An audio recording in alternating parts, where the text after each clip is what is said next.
Jau nuo 2021 metais. Jie paskutinį kartą, antrą ir paskutinį kartą žaidė finale, tasik čia šiame stadione. O, geras smūgis. 2021 metais. Jie paskutinį kartą, antrą ir paskutinį kartą žaidė finale, tasik čia šiame stadione. O, geras smūgis. Marko Bačanina, Banga ir Kauno Žalgirį. Abi pergalės iškovojo čia šiame stadione dabar.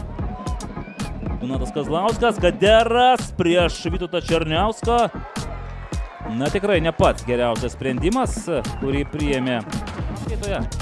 Na nebejoju, kad jau girdėjote apie tai, jog prieš rinktinių pertrauką Hegelman paskelbė, jog už 250 000 Gaderų saugas. Atsiekis viskas tvarko, jau pasišlupčiudamas grįžta į aikštę. Tuo metu tęsiasi Hegelman taka, Kazlauskas ir dabar čia Vytautas Černiauskas 36 praleisti, bet 9 rungtynės. Ne, perdavimas ir...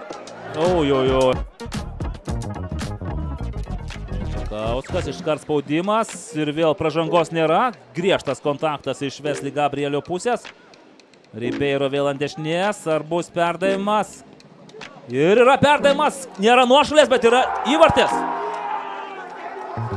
Tikrai taip, yra įvartis ir Wesley Gabrielis antrose A-lygos rungtynėse iš eilės muša įvartį ir veda savo komandą į pergalę.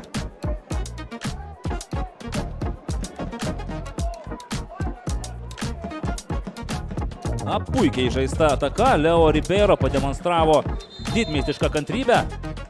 Išlaukė epizodo, pats nesmūgiavo vartus, pats nebandė atlikti ir to raktinio. Pirmas prie kamulio ir viskas. Tuo viskas baigta.